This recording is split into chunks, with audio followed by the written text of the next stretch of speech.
स्वागत आहे आपलं आरक्षण गाथा या शृंखलेमध्ये। खरं तर भारतापुढे महाराष्ट्रापुढे एक मुख्य प्रश्न आहे, तो म्हणजे आरक्षणाचा। वेगवेगळ्या जातींमधून वारंवार आरक्षणाची मागणी केल्या जाते, मग ती जाट असेल, गुर्जर असेल, पटेल असेल किंवा महाराष्ट्रामध्ये मराठा समाजाची मागणी असेल। परंतु या समाजाच्या जेव्हा मागण्या होत असतात तेव्हा वारंवार काही प्रश्न समोर येतात आणि त्यातील एक मुख्य प्रश्न असतो सामाजिक मागासलेपण। खरं तर सामाजिक मागासलेपण हे कसं तपासावं याबद्दल आपल्याकडे जे अभ्यासक आहेत त्यांचं एक खूप सुंदर पुस्तक देखील आहे। परंतु सामाजिक मागासलेपण तपासण्यासाठी काही मूळ पुरावे आपण शोधण्याचा प्रयत्न या शृंखलेच्या माध्यमातून करत आहोत। मग आपण सामाजिक मागासलेपणाबद्दलची डॉक्टर बाबासाहेब आंबेडकरांची भूमिका काय होती, सामाजिक मागासलेपणाबद्दल राजर्षी शाहू महाराज यांची भूमिका काय होती, महात्मा फुले यांची भूमिका काय होती, हे सगळं आपण या शृंखलेमध्ये बघितलं। जर अजूनही आपण बघितलेलं नसेल तर ते व्हिडिओ देखील आपण आवर्जून बघा, म्हणजे आपल्याला आरक्षणाचा मूळ मुद्दा नेमका कुठून सुरू होतो, त्याचा इतिहास काय आहे, इंदिरा साहनी निकाल काय आहे आणि सामाजिक मागासलेपणाबद्दलची या सगळ्या महामानवांची भूमिका नेमकी काय आहे आणि या सगळ्या भूमिकेबद्दलचे जे काही मूळ पुरावे आहेत ते देखील आपले जे अभ्यासक आहेत बाळासाहेब सराटे सर यांच्याकडे हे सगळं उपलब्ध आहे। आणि त्यातच आता या शृंखलेमध्ये आपण एक नवीन अध्याय जोडायला जातोय की मराठा समाज असेल किंवा इतर समाज असेल यांच्या सामाजिक मागासलेपणाबद्दलची गेल ऑम्वेट यांची भूमिका नेमकी काय होती। खरं तर गेल ऑम्वेट हे संशोधन करत होत्या महात्मा फुले यांच्याबद्दल आणि त्या संशोधनामध्ये महात्मा फुलेंचं जे काही काम आहे, सामाजिक मागासलेपणाबद्दलची त्यांची जी काही भूमिका आहे, हे सगळं त्यांनी आपल्या लिखित स्वरूपात आपल्या पुस्तकाच्या माध्यमातून आपल्यासाठी सगळ्यांसाठी लिहून ठेवलेलं आहे। आणि हे खरं तर स्वातंत्र्यपूर्व काळातील लिखाण आहे, त्यामुळे याचे जे खरे अंदाज आहे ते यामध्ये आपल्याला दिसतात। आपण वारंवार ऐकत असतो की मराठा समाज जमीनदार समाज आहे, बाकीच्या समाजांकडे जमिनी नव्हत्या, मग हे खरं आहे का? मराठा समाज ही राज्यकर्ती जमात आहे, मग खरोखर हे सगळं खरं आहे का?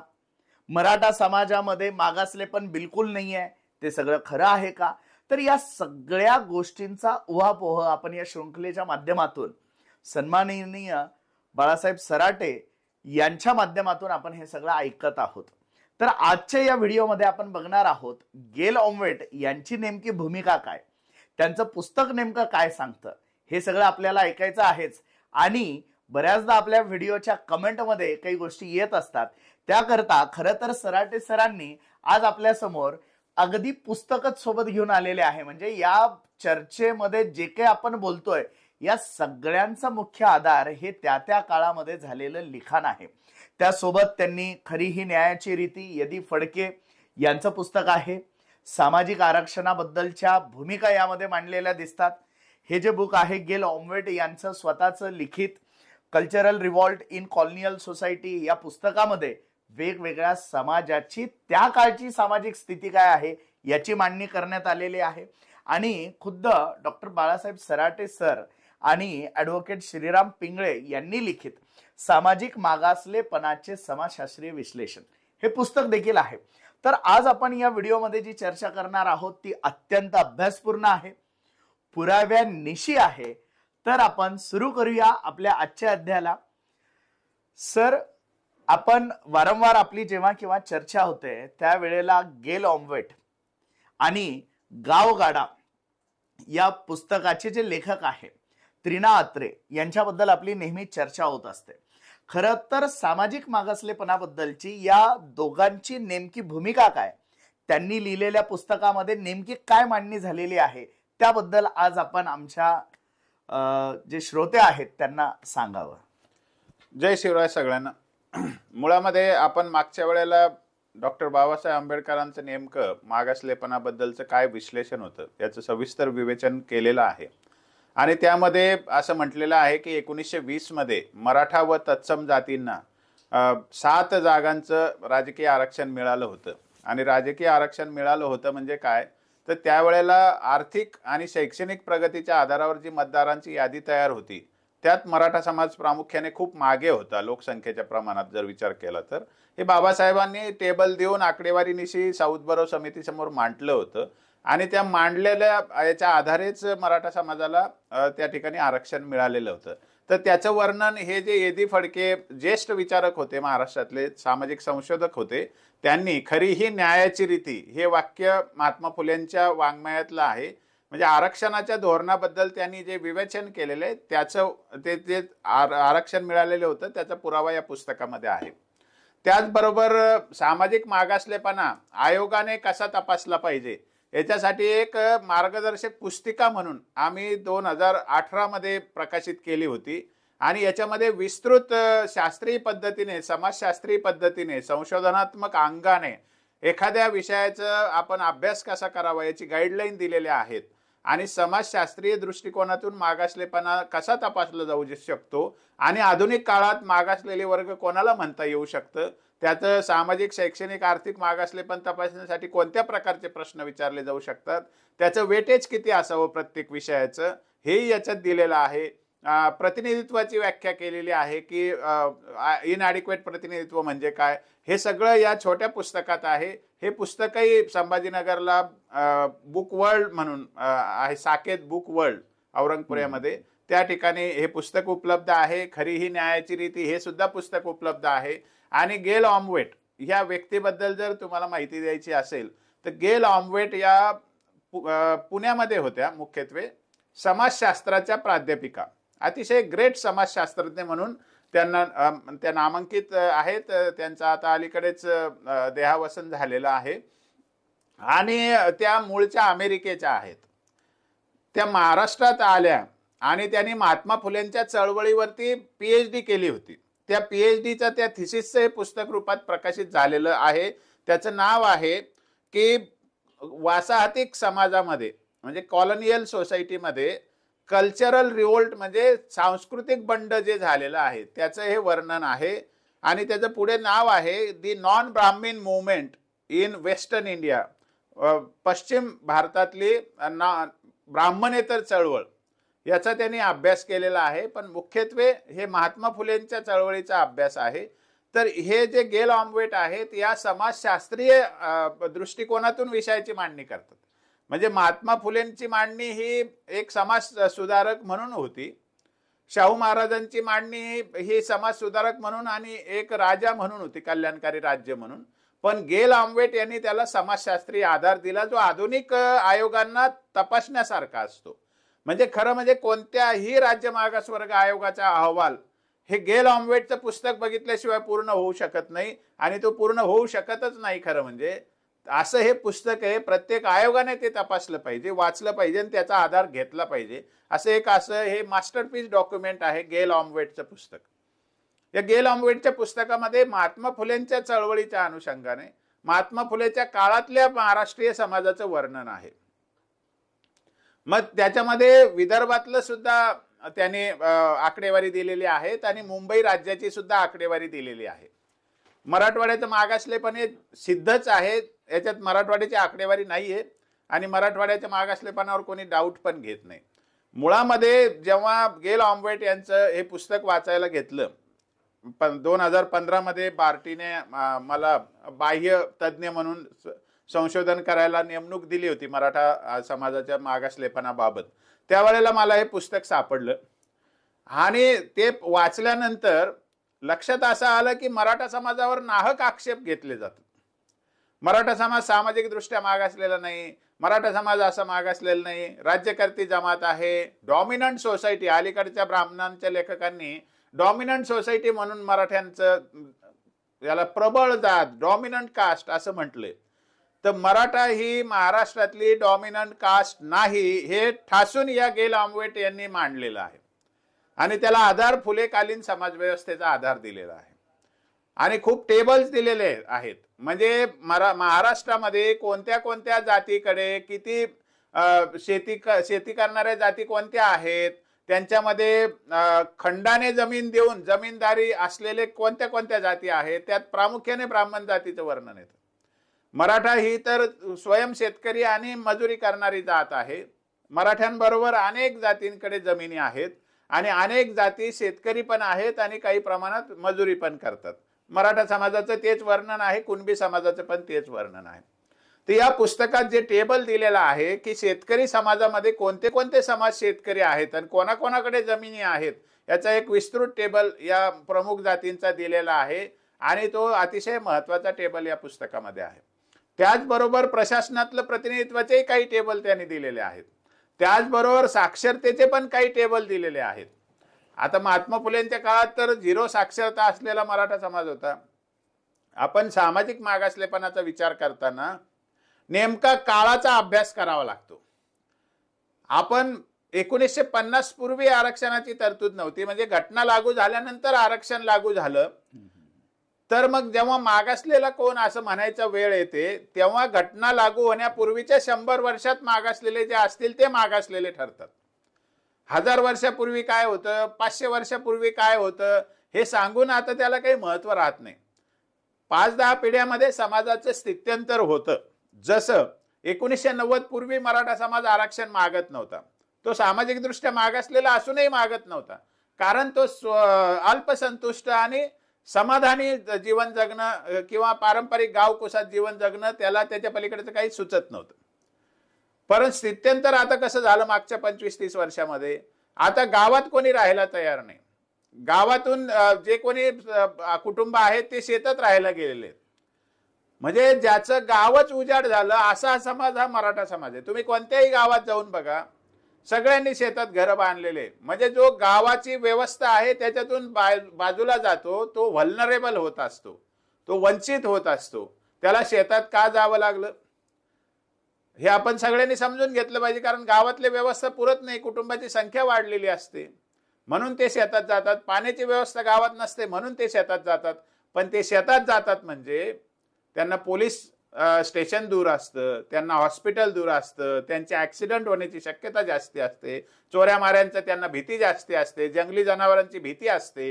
हे सगळ्या बाबतीत तो एक समाज व्हल्नरेबल होत असतो, संकटग्रस्त समाज होत असतो. म्हणून तो सामाजिक दृष्ट्या मागासलेला असतो. आणि त्यामुळे 1950 पूर्वीच्या 100 वर्षातल्या समाजाचा जर अभ्यास करायचा असेल तर गेल ऑम्वेट हे त्यातलं एक मास्टरपीस आहे.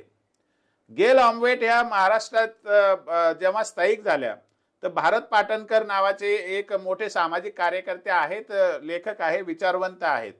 त्यांच्या त्या मिसेस होत्या आणि अभिमानाने सांगण्यासारखी गोष्ट आहे की त्या मराठा समाजाच्या सुनबाई पण होत्या. त्यामुळे आपल्याला हे लक्षात घ्यावं लागतं की त्याच्यामुळे मी त्यांचं नाव घेत नाहीये, त्या थोर समाजशास्त्रज्ञ होत्या म्हणून मी त्यांचं नाव घेतोय. तर सांगायचा मुद्दा असा की गेल ऑम्वेट यांनी काय सांगितलं तर महात्मा फुलेच्या काळाच्या समाजाचा अभ्यास करताना मराठा समाज हा इतर ज्या आता ज्याला ओबीसी जाती म्हणतो त्यांच्या समकक्ष असलेला समाज आहे. किंबहुना या समाजाच्या विवंचना त्यात मांडलेल्या आहेत. एक शेतकरी मुख्यतः हा समाज असल्यामुळे हा समाज हा डॉमिनंट कास्ट नाहीये हे या गेल ऑम्वेट यांनी ठासून मांडलेलं आहे. म्हणजे अलीकडे 1982ला महाराष्ट्रामध्ये लेले नावाचे एका पॉलिटिकल सायन्सच्या प्राध्यापकांनी एकदा लिहून ठेवलं की मराठा ही राजकारणातली डॉमिनंट कास्ट आहे. 1982ला लिहिलं आणि ते सगळ्या लोकांनी घेऊन पळाले. आजही त्याचे रेफरन्सेस दिले जातात. त्याला उत्तर हे गेल ऑम्वेट देतात. मुळामध्ये आजही तुम्हाला संख्यात्मक डेटा जर पाहिला तर लक्षात येईल की मराठा समाजाचं राजकारणाच्या आडून जे शोषण झालेलं आहे ते फार प्रचंड शोषण झालेलं आहे आणि हे पूर्वीपासून चालत आलेलं आहे. त्याचं वर्णन याच्यामध्ये आहे. आणि त्यांनी सांगितलं की महाराष्ट्रातले मेन ऑफ मनी कोण, म्हणजे पैसा असलेले धनदांडगे कोण. त्याच्यामध्ये त्यांनी वाणी, मारवाडी, ब्राह्मण, सावकारी करणारे जे सावजी लोक आहेत ते अशांची जातनिहाय वर्णन केलेली आहे त्याच्यामध्ये. आणि मराठा समाज कसा, माळी, धनगर अशा ज्या तत्सम ओबीसी जाती आहेत त्यांच्या समान कसा गावकुसातला समाज आहे याचं भरपूर वर्णन या पुस्तकामध्ये केलेलं आहे. याच्यातलं उदाहरणार्थ जर वाचून दाखवायचं असेल, एक टेबल वाचला पाहिजे. हा शेतीबद्दलचा आहे. हा शेतीचंच वाचून मेन मराठा समाज आणि इतर सगळ्या जाती कुठे येतात. कास्ट ऑफ महाराष्ट्र हा जो चॅप्टर आहे त्याच्या पेज नंबर 57 वर गेल ऑम्वेट यांनी जे काही कॅटेगरीज बनवलेल्या होत्या, advance caste, intermediate caste, other backward and primitive आणि डिप्रेस्ड. तर ॲडव्हान्स्ड मध्ये ब्राह्मण, बनिया, सोनार असं त्यांनी एक कॅटेगरायझेशन केलेलं होतं. डिप्रेस्ड मध्ये ऑब्व्हियसली महार, मांग, सांबार हे येत होते. परंतु आता याच्यामध्ये जे इंटरमिजिएट कास्ट लिहिलेली होती त्यामध्ये मराठा, कुणबी एकत्र लिहिलेलं आढळून येतं. गेल ऑम्वेट यांना काही मराठ्यांना आरक्षण द्यायचं नव्हतं, तेव्हा आरक्षण नावाचा प्रश्न अस्तित्वात नव्हता. त्या काळामध्ये लिहिल्या गेलेलं जे काही आहे डॉक्युमेंट्स हे तटस्थ डॉक्युमेंट होते. ते त्या काळातल्या सामाजिक स्थितीचं खरं चित्रण करणारे होते, कारण त्यावेळेस कोणाचा स्वार्थ नव्हता. खरं तर 1960 नंतर आरक्षण हा जो प्रकार सुरू झाला त्यानंतरचे कुठलेही डॉक्युमेंट खरं तर आयोगाने किंवा सरकारने बघायला नको, कारण ते सगळे स्वार्थीपणाने लिहिल्या गेलेले किंवा त्यांच्या कुठल्या तरी राजकीय स्वार्थातून किंवा त्यांच्या कुठल्या तरी आकसापोटी लिहिल्या गेलेला आहे कुठल्या तरी जातीबद्दल. तर त्यामध्ये इंटरमिजिएट कास्ट मध्ये मराठा, कुणबी एकत्र लिहिल्या गेल्या आणि हे सगळे कोणासोबत आहे, मराठा.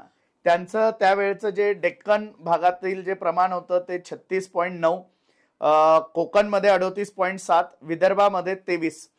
माळी समाज त्यांच्या सोबत होता, धनगर, कोळी, आर्टिसन्स, लिंगायत, बलुतेदार आपण ज्यांना म्हणतो. तर हे सगळे जण एकाच कॅटेगरीमध्ये त्यांनी मांडलेले आहेत. याचा अर्थ या सगळ्यांची त्या काळातील परिस्थिती सामाजिक असेल, आर्थिक असेल, राजकीय असेल, ही सगळ्यांची सारखी होती. हे आपल्याला पेज नंबर 57 वरती दिसतं. बाकी ऑदर बॅकवर्ड मध्ये मग कोळी, भिल्ल, गोंड, रामोशी, वंजारी हे सगळे येतात. आता यामध्ये सर वारंवार जे लोकसंख्येबद्दल बोलत असतात, वंजारी समाज हा त्या काळामध्ये वंजारी प्लस बंजारा एकत्र होतं त्यावेळेला. हे फक्त 1.7% आणि कोकणामध्ये फक्त 0.1% एवढीच त्यांची लोकसंख्या होती. मग आता जे आरक्षण दिले गेलेलं आहे याच प्रमाणामध्ये समाजांची स्थिती पुढे आलेली आहे, लोकसंख्या पुढे आलेली आहे. तर आता यांचं प्रमाण हे जास्त कसं दाखवण्यात येतं, कुठल्या आधाराने हे आरक्षण दिल्या गेलेलं आहे, यावरही खरं तर प्रश्नचिन्ह या माध्यमातून समोर येतं. यामध्ये एक महत्वाची गोष्ट मेन्शन करायची आहे की मंडल आयोगाने जे मराठा समाजाला फॉरवर्ड हिंदू कास्ट मध्ये टाकलं ते कसं पाप आहे, ते कसा गुन्हा आहे हे याच्यातून दिसून येतं.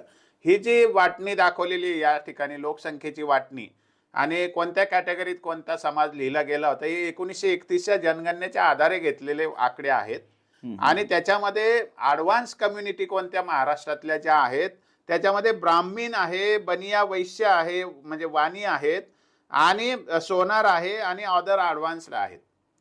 याच्यामध्ये मराठा नाहीये ॲडव्हान्स कम्युनिटीज मध्ये. आणि हे आम्ही मुंबई हायकोर्टासमोर जेव्हा 2019 मध्ये दाखवलं, त्यांना तो जनगणनेचा अहवालच दाखवला आम्ही कोर्टासमोर आमच्या वकिलाच्या माध्यमातून, तेव्हा मंडल आयोगाचं बिंग उघडं पडलं, म्हणून मराठ्यांना आरक्षण महाराष्ट्रातलं टिकलं होतं. तेव्हा याच्यामध्ये इंटरमिजिएट कास्टमध्ये मराठा, कुणबी एकत्र जसे आहे त्याच्यातच माळी आहे, त्याच्यातच धनगर आहे, त्याच्यातच कारागीर वर्ग सुद्धा आहे.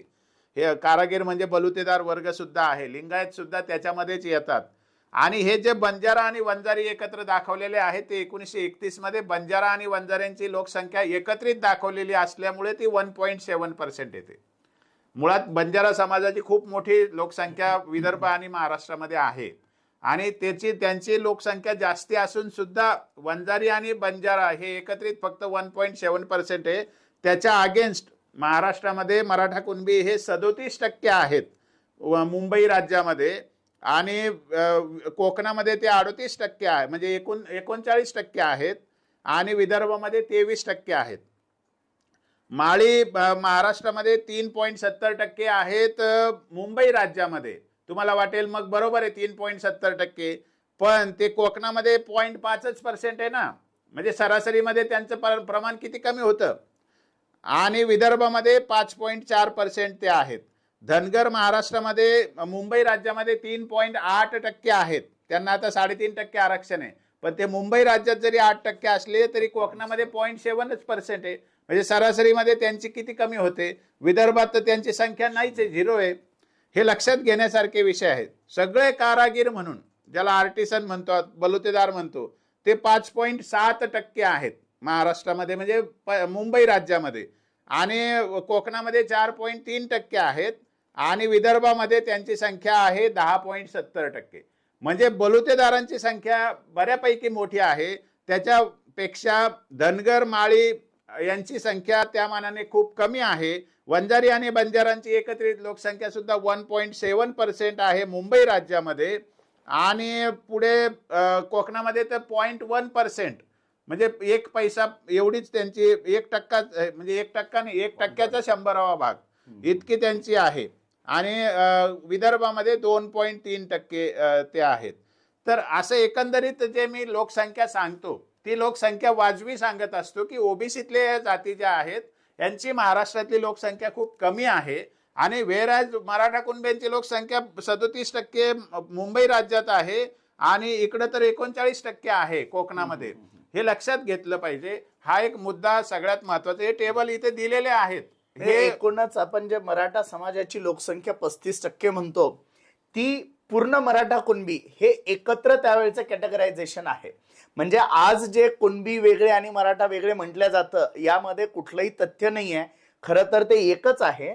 आणि जर आपण इतर समाजाचं जर बघायला जर गेलो, तर त्यांचं ओव्हरऑल पर्सेंटेज हे 10-12% येईल. जर ऍव्हरेज काढलं पूर्ण महाराष्ट्रातलं, तर त्यांचं आरक्षण हे मुळामध्ये खरं तर 10%हून कमी असायला हवं. ते म्हणूनच 10% दिलेलं होतं 1965 म्हणजे 1965 पर्यंत ते बरोबर होतं. 94 नंतर हा सगळा घोळ केलेला आहे. लोकसंख्या समजून न घेता आरक्षणाची खिरापत सरकारने वाटलेली आहे, हेच यावरून सिद्ध होतं. दुसरी गोष्ट जे वारंवार सांगितलं जातं की मराठा समाजामध्ये जमिनी खूप आहे, जमीनदार लोक आहेत, आणि इतर जातींकडे जमिनी नव्हत्या. हे जे सांगितलं जातं ते पेज नंबर 91 वरती, कोण जमिनी किती होत्या, जमिनी करणारे कोण होते, आणि कामगार वर्ग कोणता होता, मजूर वर्ग कोणता होता.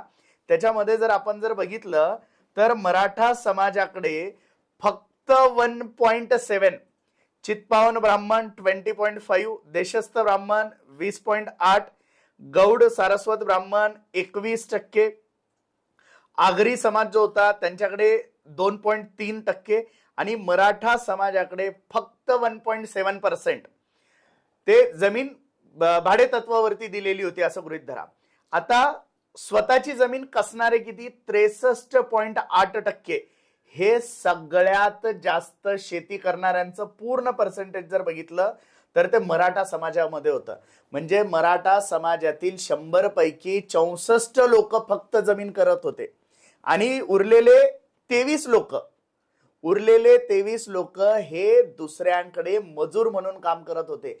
एकूणच काय, मराठा समाजाला जे वाढवून चढवून सांगितलं जातं की ते असे होते तसे होते, हे पुस्तक 1931च्या जनगणनेनुसार लिहिल्या गेलेलं आहे. आणि त्यामध्ये हे क्लिअर कट सांगितलेलं आहे की मराठा समाजाकडे कुठल्याही प्रकारच्या जमिनी नव्हत्या. मराठा समाज लँडलॉर्ड होता, हे धादांत खोटं आहे. मराठा समाज हा जमीन कसणारा होता, मराठा समाज हा मजूर होता, हे या पुस्तकातून दिसतंय. खालच्याही जाती आणि इतरांच्या जातींबद्दल जर आपण जर बघितलं तर माळी समाज 54% जमीन कसणारा होता, म्हणजे मराठा समाजापेक्षा कमी पर्सेंटेज ऑफ पीपल हे कुणबी म्हणजे माळी समाजातील जमीन करणारे होते. त्याच्यानंतर आपण सुतार समाजामध्ये बघितलं तर 25.6, वंजारी समाजामध्ये 53.2 लोक त्यांच्या समाजातली ही शेती करणारी पर्सेंटेज सांगितलेली आहे. त्याच्यानंतर महार लोक 53.2 जमीन करणारे लोक होते. तेली समाजामध्ये 46 आहे. धनगरमध्ये 36% लोक फक्त शेती करत होते. नावीमध्ये 39% लोक शेती करत होते. कोष्टी समाजामध्ये 26.8 लोक. रामोशी समाज हा जमीन कमी करणारा होता, तो फक्त 4.7 होता. त्याच्यानंतर वारली जे आहे ट्रायबल्स 36%, कोळी 45%, चांभार 39% शेती करणारे होते. लोहार आणि मांग त्या काळामध्ये शेती करणारे नव्हते, हे याच्यामध्ये क्लिअर दिसतंय. भिल्ल समाज सुद्धा शेती करत होता आणि त्यांच्यातील 12% लोक शेती करणारे होते. तर एकूणच जर आपण बघितलं तर शेती करणाऱ्या समाजामध्ये सगळ्यात जास्त लोकसंख्या ज्या समाजाची शेतीमध्ये अडकलेली होती ती मराठा कुणबी समाज होता. तर हे सगळं या पुस्तकाने इतकं विस्तृत आणि एवढं चांगलं, आणि तेही केव्हा लिहिलं गेलेलं आहे, जेव्हा आरक्षणाचा प्रश्न नव्हता, जेव्हा स्वार्थी राजकारण नव्हतं, जेव्हा स्वार्थी समाजकारण नव्हतं, कुठल्याही जातीबद्दलचा आकस नव्हता, त्या काळातील हे लेखन आहे. खरं तर आयोग असो की कुठलंही सरकार असो, जोपर्यंत तुम्ही तटस्थ भूमिका असणाऱ्या लेखकांना रेफरन्स म्हणून घेणार नाही तोपर्यंत खरी सामाजिक परिस्थिती समोर येणार नाही. आणि किती मोठं सत्य, हे सरकार आणि सगळे आयोग आजपर्यंतचे हे सगळे आयोग बोगस आहेत की काय ते वाटायला लागतं हे पुस्तक बघितलं. एकाही आयोगाने गायकवाड आयोगाचा संदर्भ सोडला तर त्यातही आम्ही सगळे काम करत होतो म्हणून ही सगळी पुस्तकं त्यात वापरलेली आहेत. हे 2च ठिकाणी वापरलेले डॉक्युमेंट्स आहेत. खूप डॉक्युमेंट्स वापरले आम्ही. ते 5 डिसेंबर 2016 रोजी या सरकारच्या वतीने एक 5000 पानाचं ॲफिडेव्हिट कोर्टासमोर सादर केलं होतं. त्याच्यामध्ये हे सगळे डॉक्युमेंट्स वापरलेले आहेत. आणि गायकवाड आयोगाच्या अहवालामध्ये आता ज्याचा रेफरन्स येतो हैदराबाद गॅझेट, 1881ची जनगणना, हे सगळे जे मूलभूत डॉक्युमेंट्स आहेत ते सगळे डॉक्युमेंट्स गायकवाड आयोगामध्ये नमूद आहेत म्हणून ते आज लोकांच्या चर्चेमध्ये आलेले आहेत. हे सगळे पब्लिक डोमेनमध्ये आणले आम्ही गेल्या 10 वर्षामध्ये. पण एकाही ते सोडून एकाही आयोगाच्या अहवालामध्ये किंवा एकाही अभ्यासामध्ये या गोष्टीचा उल्लेख आलेला नाही. हे गेल ऑम्वेटचं एवढं चांगलं पुस्तक 1976ला त्याची पहिली आवृत्ती निघाली होती. हे अमेझॉनवर उपलब्ध आहे. कोणीही म्हणजे संशोधकांना तर हे वाचलंच पाहिजे. संशोधकांनी याचा वापर केलाच पाहिजे. म्हणजे तुम्हाला 1950च्या आधीच्या 100 वर्षातील महाराष्ट्राचा सामाजिक इतिहास समजू शकतो. आणि हे अत्यंत चांगलं असं मास्टरपीस पुस्तक आहे. आणि याच्यामध्ये असं आहे की हे जे स्वतः शेती करणारे जे लोक आहेत याचा अर्थ यांच्याकडे जमिनी सगळ्यांकडे होत्या. हे मुंबई राज्याचं जसं वर्णन आहे तसंच वर्णन विदर्भातलं सुद्धा आहे. सेंट्रल प्रोव्हिन्स ज्याला म्हणतो आपण, तिथे ब्राह्मणांकडे 42% लोक असे होते, जसे नितीन गडकरी, फडणवीस हे जमीनदार वर्गातले लोक आहेत. म्हणजे फडणवीस म्हणतात मी ब्राह्मण आहे, माझा त्याच्यावर आक्षेप आहे. हे जमीनदार आहेत. फडणवीस हे जमीनदार आहेत. त्यांनी स्वतःचे कॅमेऱ्यासमोर सांगितलं की माझ्या आजोबाची 1000 एकर जमीन होती.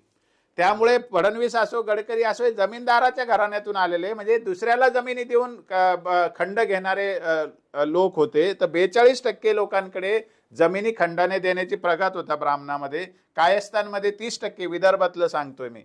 बनियामध्ये 19%, कलारमध्ये डिस्टलरीज जे आहे 58% त्यांच्याकडे होतं. तेली समाजाकडे 56% जमीनदार आहेत दाखवलेले. त्याच्यानंतर न्हावी समाजाकडे 30% जमीनदार दाखवलेले आहेत. कुंभारांकडे 17% दाखवले आहेत. सोनारां समाजामध्ये माळीमध्ये 54.7 म्हणजे 55%, आणि त्याच्या प्रमाणामध्ये मराठाकडे फक्त 37.3%. म्हणजे जमिनी ज्या आहेत या जमिनी या सगळ्या समाजाकडे आहेत. त्यातल्या ब्राह्मणांनी आता विकले, हे काही मराठ्यांचा दोष नाहीये ना. मुळामध्ये ब्राह्मणांकडे जमीनदारी पद्धत होती. ते दुसऱ्याचं रक्त शोषून स्वतः पैसे कमवायचे. ते स्वतः कष्ट करत नव्हते. हे गेल ऑम्वेटच्या पुस्तकातून दिसतं. याला म्हणतात सामाजिक वास्तव. हा इतिहास जर सामाजिक इतिहास जर आयोगाच्या अभ्यासात आला असता तर मराठ्यांना 40 वर्षापूर्वीच आरक्षण मिळालं असतं. 1967लाच आरक्षण मिळालं असतं. परंतु बीडी देशमुख समितीने हे थोडी अहवाल वाचला. इवन कालेलकर कमिशनने सुद्धा हे आकडेवारी वापरलेली नाहीये.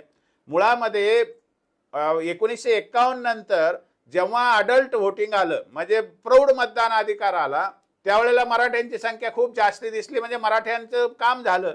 आता त्यांना कोणत्याच फायद्याची गरज नाही किंवा कोणत्या आरक्षणाची गरज नाही, असा जो इतर जातींनी समज पसरवला त्याचा बळी मराठा समाज ठरलेला आहे. हे गेल ऑम्वेटचं जे पुस्तक आहे, cultural revolt in colonial society, the non Brahmin movement in western Maharashtra, हे पुस्तक सगळ्यांनी अभ्यासलं पाहिजे, संशोधकांनी अभ्यासलं पाहिजे. आणि याच्यामध्ये हा जो सामाजिक इतिहास आहे तो तटस्थ इतिहास आहे. अमेरिकन विदुषीने लिहिलेला समाजशास्त्रीय इतिहास आहे. त्यामध्ये कोणताही असं जातीचा आकष नाहीये.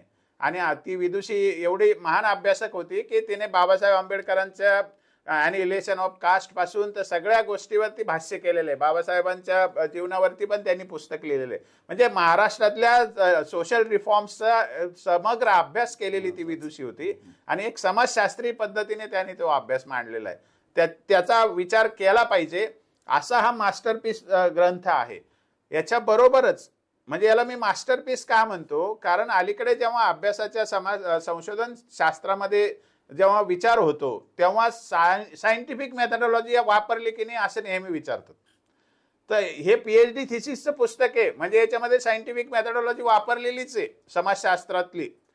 तसंच आता दुसरा मास्टरपीस सांगतो, तो आहे त्रिना आत्रे यांचं 1915ला जे पुस्तक प्रकाशित झालं होतं ते पुस्तक समाजशास्त्रीय इतिहासाच्या दृष्टीने महाराष्ट्रात अतिशय महत्वाचं पुस्तक आहे.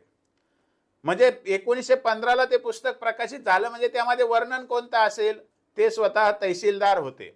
ते वेस्टर्न महाराष्ट्रामध्ये होते, म्हणजे मुंबई राज्यामध्ये होते, मराठवाड्यात नव्हते किंवा विदर्भातही नव्हते. तर खानदेशापासून तर पश्चिम महाराष्ट्रामध्ये डेक्कनमध्ये त्यांचं सगळं टेन्युअर गेलं, सगळा कालखंड गेलेला आहे. आणि ते ग्रामीण भागात तेव्हा तहसीलदार काही शहरात राहून नोकऱ्या करत नव्हते, त्याचा डायरेक्ट कनेक्ट होता ग्रामीण भागाशी आणि ते प्रत्यक्ष फिरून समाज बघत होते. त्यांनी गावाची रचना स्वतः अभ्यासलेली होती. त्रिंबक नारायण आत्रे यांनी ते पुस्तक लिहिलं गावगाडा नावाचं, the village system in the first decade of 20th century. हे जे 1915चं पुस्तक आहे ते पुस्तकही आपण सगळ्यांनी अभ्यासलं पाहिजे. म्हणजे तुम्हाला सामाजिक इतिहास, मराठा समाज काय होता गावगाड्यातला त्या काळामधला 1910 ते 15 मधला, याचा साध्यंत इतिहास आपल्या समोर येतो. त्यामध्ये त्यांनी गावाची रचना सांगितलेली आहे. तुम्ही म्हणता ना मराठ्यांनी अन्याय केला, जातीवाद केला वगैरे वगैरे, मुळात त्रिना आत्रेच्या पुस्तकामध्ये गाव कोसामध्ये जे वर्णन आहे ते कुणबी म्हणून आहे, मराठा म्हणून नाहीच आहे. जे महात्मा फुले सांगतात 1883ला ते गावगाड्यामध्ये 1915ला सुद्धा नमूद आहे. त्यांनी कुणबी कोण, ज्या गावात जास्ती कुणबी आहे त्यांचा पाटील असतो. कुणबी म्हणजे फक्त मराठ्यांचेच नसतं, म्हणजे पाटील हा फक्त मराठ्यांचा नसतो. त्यांनी व्याख्या दिलेली आहे. ते म्हणतात की ज्या जातीचे जास्त कुणबी त्यांचा पाटील असतो.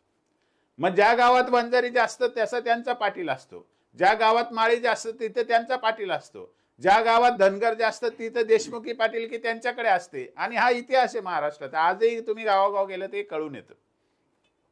फक्त आमचे मराठवाड्यातले काही गावं अपवाद आहे की ज्या ठिकाणी ब्राह्मणांची लोकसंख्या कमी असूनही ब्राह्मणांकडे पाटीलकी होती. जसं माझं गाव आहे गोळेगाव खुलताबाद तालुक्यातलं, तिथे ब्राह्मणांकडे पाटीलकी होती, मराठ्यांकडे नव्हती. आणि जो निळू फुले नावाचा पाटील दाखवलेला आहे तो पाटील आमच्या गावात मी ब्राह्मणांच्या रूपाने अनुभवलेला आहे, पाहिलेला आहे स्वतःच्या डोळ्याने, कसा अन्याय करू शकतो एखादा पाटील, हे मी माझ्या गावातलं पाहिलेलं आहे. आणि ते ब्राह्मण होते, विशेष म्हणजे ते मराठा नव्हते. नावानिशी मी सांगू शकेल त्याच्याबद्दल, खूप माहिती देऊ शकेल, पण आता तो विषय नाही. तर मूळ मुद्दा असा आहे की गावगाड्यामध्ये गावाचं वर्णन सांगितलेलं आहे. त्याच्यामध्ये कुणबी जो असतो तो शेती कसणारा वर्ग असतो, म्हणजे कुणब्याची व्याख्या पण त्यांनी दिलेली आहे. जो शेती कसतो तो कुणबी, मग जो कुळंबी म्हणजे त्याच्यामध्ये एकूण काय तर जमिनीशी संबंधित ज्या गोष्टी आहेत म्हणजे उत्पादन करण्याच्या त्याला कुणबी म्हणतात. त्याच्यामध्ये खेड्याचं त्यांनी व्याख्या दिली, खेडणे म्हणजे जमीन कसणे, त्याच्यामुळे खेड असं म्हटलं गेलं. आणि गावगाडा म्हणजे विलेज सिस्टीम मध्ये काय फक्त कुणब्याचं वर्णन नाहीये, त्यामध्ये सगळ्या बलुतेदारी व्यवस्थेचं वर्णन आहे, त्यामध्ये आलुतेदारी व्यवस्थेचं वर्णन आहे, त्यामध्ये फिरस्ते ज्याला आपण भटके म्हणतो त्यांचं वर्णन आहे, आणि त्या प्रत्येकाची काय भूमिका होती, काय काम होते त्याचं पण वर्णन त्या गावगाड्यामध्ये आहे. आणि त्रिना आत्रेंनी असं लिहून ठेवलंय निष्कर्ष रूपाने की सगळ्यात जास्त व्हल्नरेबल, ज्याला संकटग्रस्त कोणता जर वर्ग असेल ग्रामीण भागातला आता त्यांच्या काळात, तर तो कुणबी वर्ग होता. त्यात फक्त मराठा कुणबी नव्हते, शेती प्रामुख्याने करणारे त्या व्यवस्थेतला घटक होता तो कुणबी होता, त्यात मराठा मोठ्या प्रमाणात होते. तर तो सगळ्यात जास्ती संकटग्रस्त का असायचा, कारण जे कारागीर होते त्यांना कारागिरी कोणत्या पण गावात जाऊन करता येऊ शकत होती, ते शहरात येऊन सुद्धा कारागिरी करू शकत होते. आणि त्यांच्या कारागिरीमध्ये चोरी होण्याचं, लुटणं जाण्याचं प्रमाण खूप कमी होतं.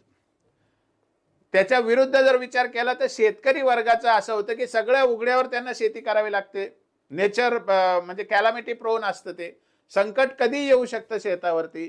तर नैसर्गिक संकट येणं हा वेगळा विषय, पण कोणी कधीही चोरी करू शकतं, तो त्याच्यामध्ये मुख्य प्रॉब्लेम होता. दुसरा प्रॉब्लेम असा होता की त्याला जेव्हा खूप पिकत होतं तेव्हा तो बलुतेदारी व्यवस्थेमध्ये बऱ्यापैकी वाटा देऊ शकत होता, पण त्याला पिकत नसल्यामुळे सगळ्या बलुतेदारांना वाटल्यानंतर त्याला स्वतःच उपासमारीला तोंड द्यावं लागतं, असं गावगाड्यामध्ये नमूद केलेलं. आणि बदल जे त्यांनी मांडलेले आहेत, बदल होत आहेत सामाजिक व्यवस्थेमध्ये, त्याच्यामध्ये ते असं म्हणतात की जे इतर सगळे समाज आहे कुणबी वगळता ते परागंदा होऊ शकतात, दुसऱ्या गावात जाऊ शकतात, शहरात जाऊ शकतात, प्रगतीचा मार्ग घेऊ शकतात. शेतकऱ्यांना हे करता येत नाही, कारण जमीन घेऊन जाता येत नाही. कारागीर स्किल घेऊन जाऊ शकतो, संघ घेऊन जाऊ शकतो, शेतकऱ्याला जमीन सोडता येत नाही.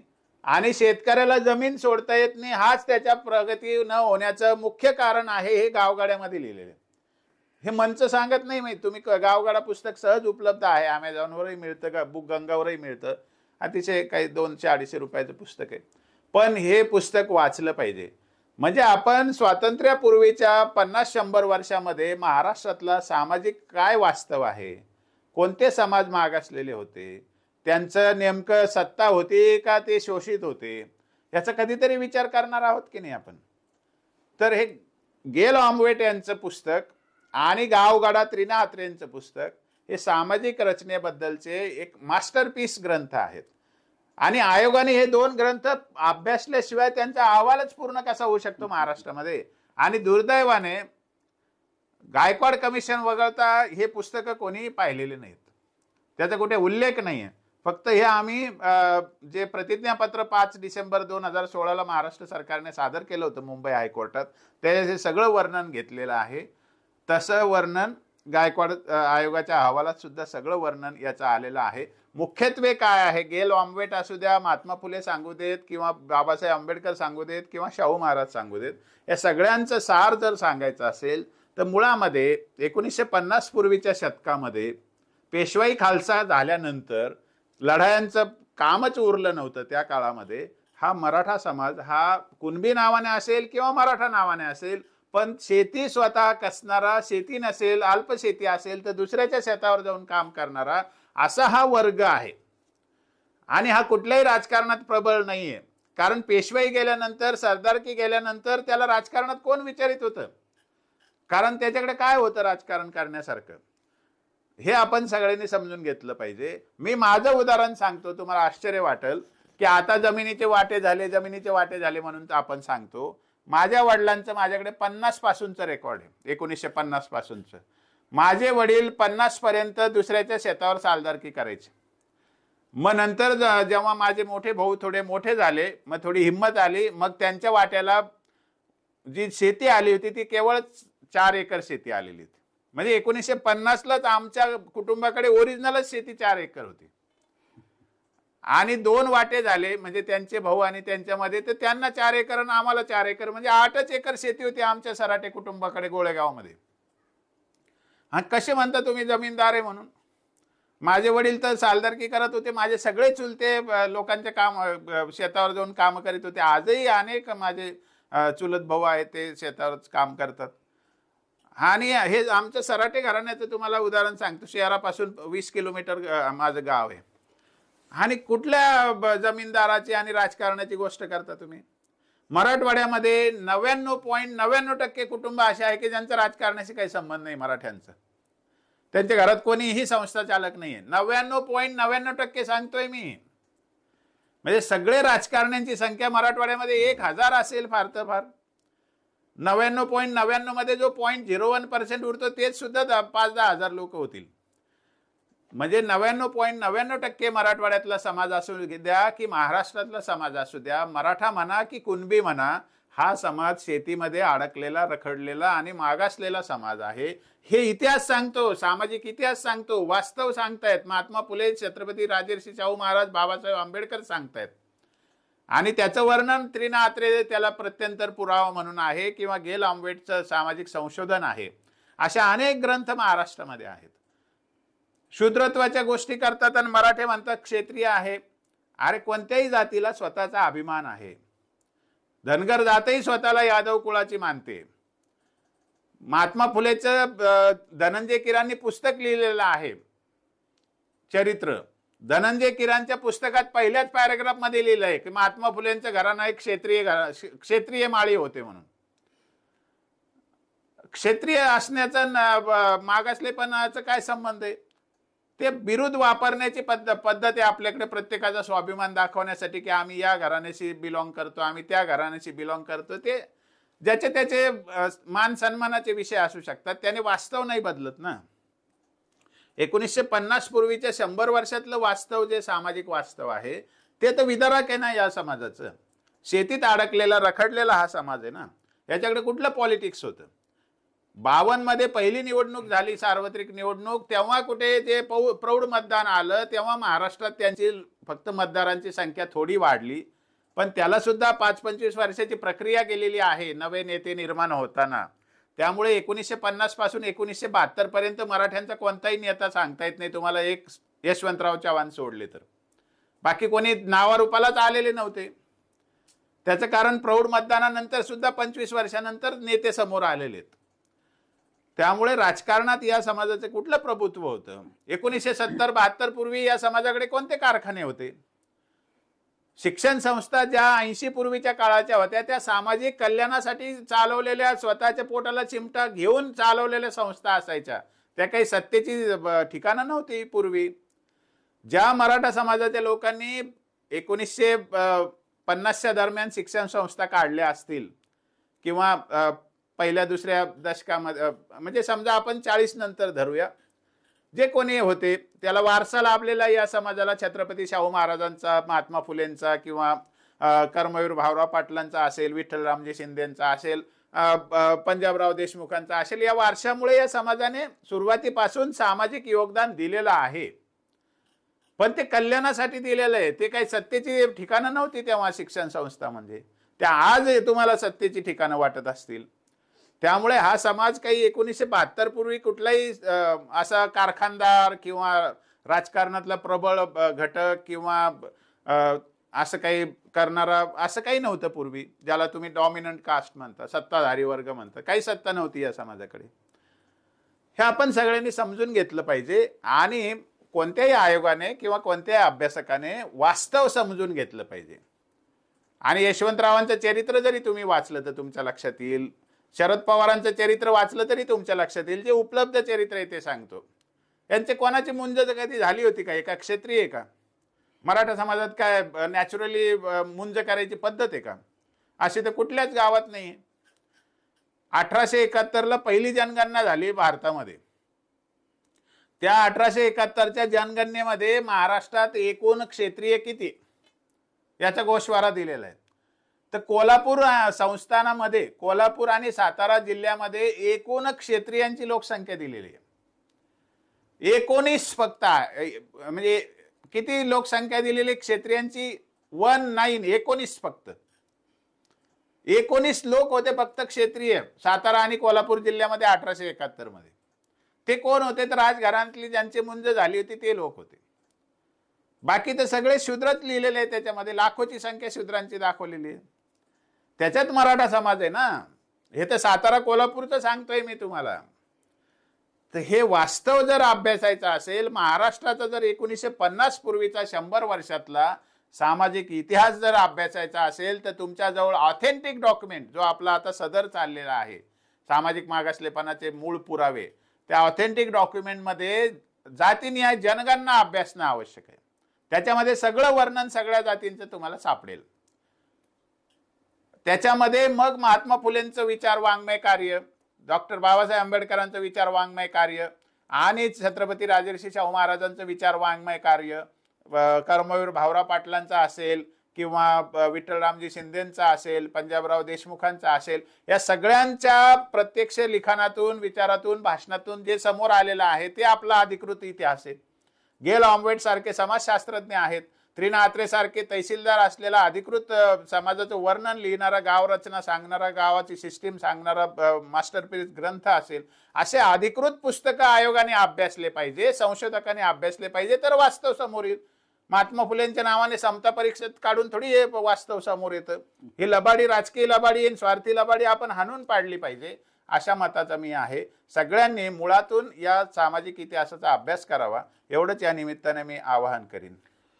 तर मित्रांनो, आपण आरक्षण गाथामध्ये सामाजिक मागासलेपण यावरती विस्तृत चर्चा आपण केलेली आहे. सामाजिक मागासलेपणाचे मूळ पुरावे आपण शोधण्याचा प्रयत्न केलाय आणि त्याचे पुराव्यासहित मांडणी आपण या माध्यमातून केलेली आहे. त्यामध्ये राजश्री शाहू महाराज असतील, महात्मा फुले असतील, डॉक्टर बाबासाहेब आंबेडकर असतील आणि आजच्या या सत्रातील गेल ऑम्वेट आणि त्रिना आत्रे यांचं गावगाडा पुस्तक असेल. तर आपल्याला जर आरक्षणासंदर्भातील अभ्यासपूर्ण जर माहिती मिळवायची असेल तर आरक्षण गाथा आपल्यासाठी सर्वोत्तम आहे. आरक्षण गाथातील प्रत्येक भाग आपल्यासाठी अत्यंत महत्वाचा आहे. आरक्षणाबद्दल चर्चा करत असताना जर कुठेही विषय निघाला तर या व्हिडिओचं महत्व यासाठी अनन्यसाधारण असणार आहे. येणाऱ्या काळामध्ये आरक्षणाबद्दल जेव्हा जेव्हा चर्चा होईल तेव्हा आरक्षण गाथा ही सगळ्यांसाठी मार्गदर्शक ठरणारी आहे.